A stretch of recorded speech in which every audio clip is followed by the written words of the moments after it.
We were told many times that there was not going to be a cemetery. In fact, the previous director just gave me the dickens one day and told me to get off of it. It's not going to happen. Well, when we got the dirt and got the title and the $7.6 million, that changed a lot of minds. And we did our...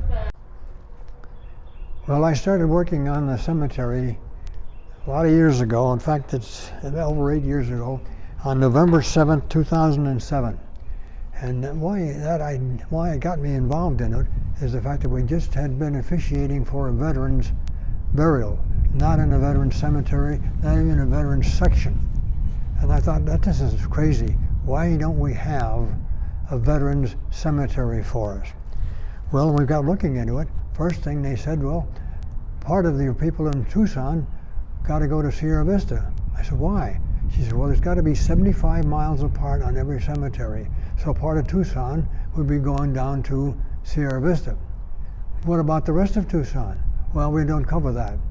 So we finally came to the conclusion that we've got to be between the cemetery at Sierra Vista by 75 miles and the other side of us with the National Cemetery in Phoenix, 75 miles.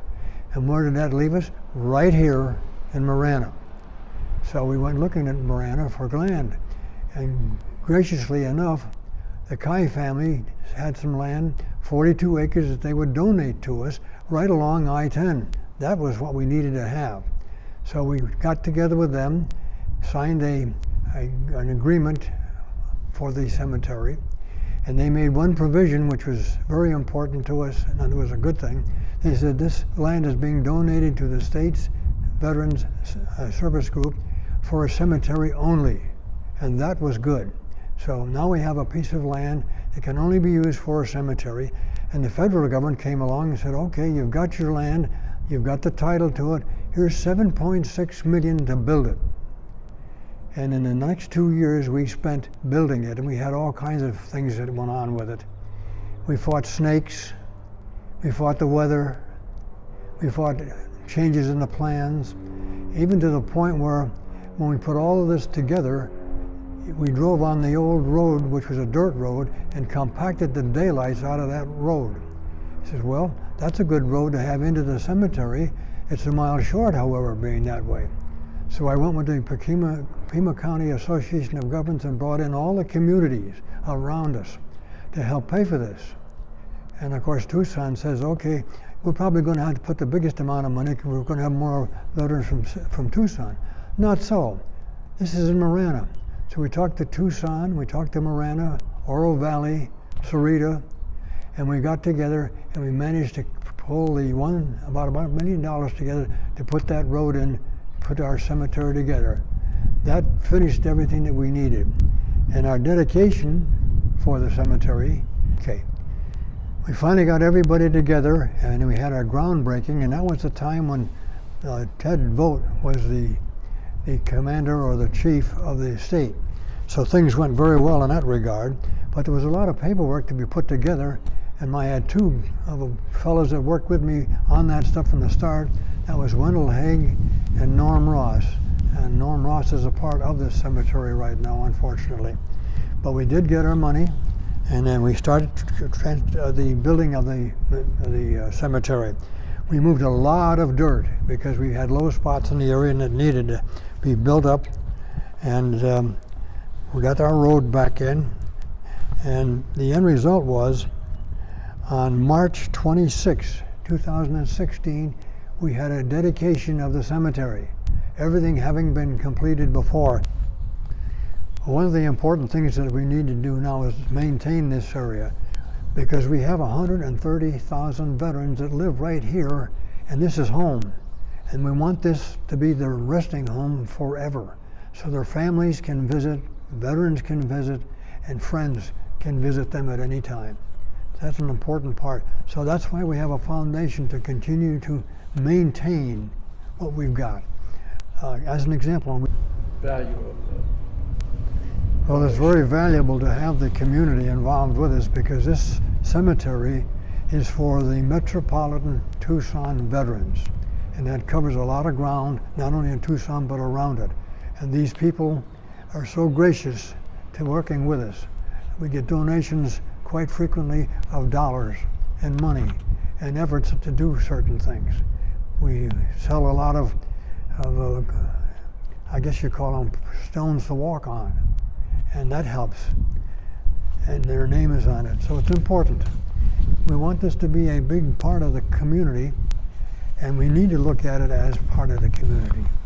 And the people in Tucson have stepped to the plate very well so far, and now that we have had a little drop in things because of the virus we're talking about, it'll come right back up again. But Tucson is a peculiar town.